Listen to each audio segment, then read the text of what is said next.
Hello friends, स्वागत है आप सभी का K to Z में।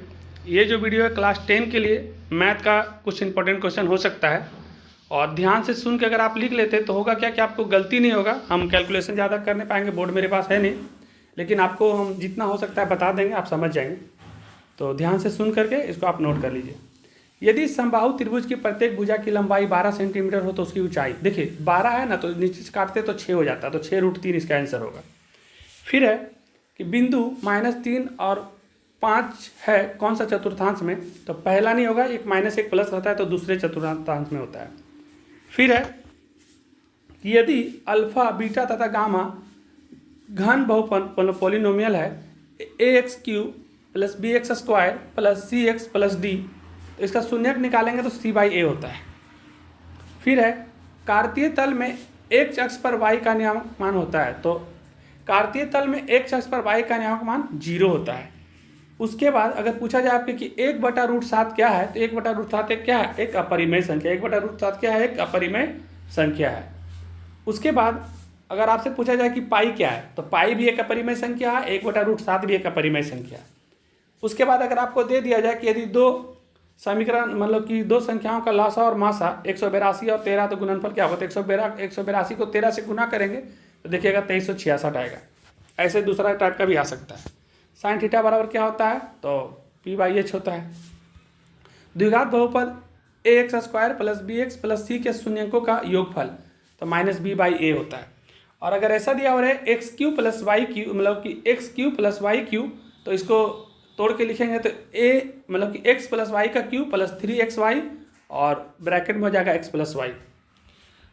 फिर एक है 6x² - 7x - 3 के शून्यक निकालेंगे तो 3/2 - 1/3 निकल जाएगा। असहवाज संख्या, देखिए असहवाज संख्या इसीलिए यहाँ पे लिख दीजिए, जो दोनों 2 से कटे। असहवाज जैसे बोल देगा ना, तो दोनों 2 से कटना चाहिए। ऑप्शन में जितना भी देगा तो देखिएगा एक 1 से कटेगा, एक 2 से कटेगा, लेकिन जिसमें दोनों 2 से कट जाए ना वो सहभाज्य संख्या होता है। सहभाज्य संख्या, असहभाज्य संख्या। तो 3262 एक एग्जाम्पल है, ऐसे दूसरा भी हो सकता है। 156 के अभाज्य गुणनखंड, 156 को तोड़ेंगे तो 78, 39, 13 निकालेंगे तो 2² - 3 × 13 निकलेगा। साइन 60 के किसके बराबर होता है, तो साइन 60 कोस 30 के बराबर होता है।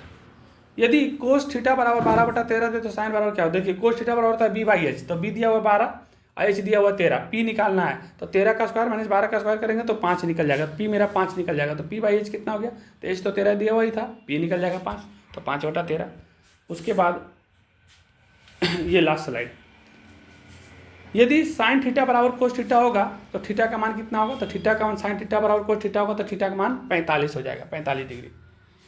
त्रिभुज, वृत्त और वर्ग ये सब जितना भी है ना, ये किस प्रकार का है, तो ये समबाहु प्रकार का त्रिभुज है। सभी त्रिभुज समरूप होता है, तो त्रिभुज, वृत्त, वर्ग, समबाहु प्रकार की सभी त्रिभुजें समरूप होती है। जितना भी समबाहु प्रकार का त्रिभुज होता है ना वो सब समरूप होता है, लेकिन सब आयत जो होता है ना वो समरूप नहीं होता है, सभी आयत समरूप नहीं होते हैं। x और y में दो रैखिक समीकरण युग्म का कोई हल नहीं है तो उसके आलेख समांतर होंगे, तो उसके आलेख क्या होंगे, समांतर होंगे। x और y में दो रैखिक समीकरण युग्म का कोई हल नहीं है तो उसके आलेख समांतर होंगे।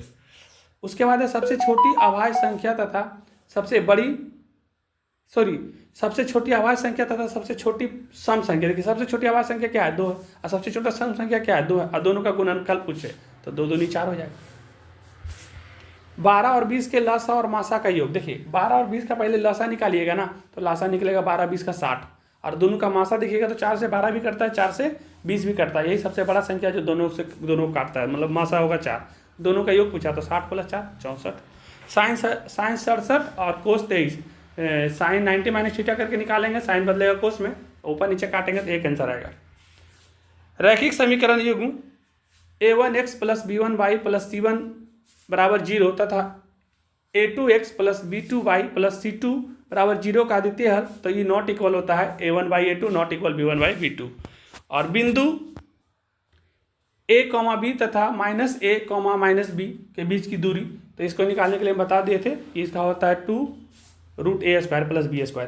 तो ये वीडियो का मैं समाप्त करते एक तरह से रिवीजन है, ऐसे बीच बीच में चर्चा करेंगे, कोई तरह का डाउट होगा तो। और जो भी इस वीडियो को लाइक नहीं किए हैं तो लाइक करके इसको सब्सक्राइब भी कर लीजिए, ताकि अगला कुछ भी एग्जाम हो या कोई भी तरह का ज़रूरत हो तो आपके पास नोटिफिकेशन पहुँच जाए, और कोई मकसद नहीं है। धन्यवाद।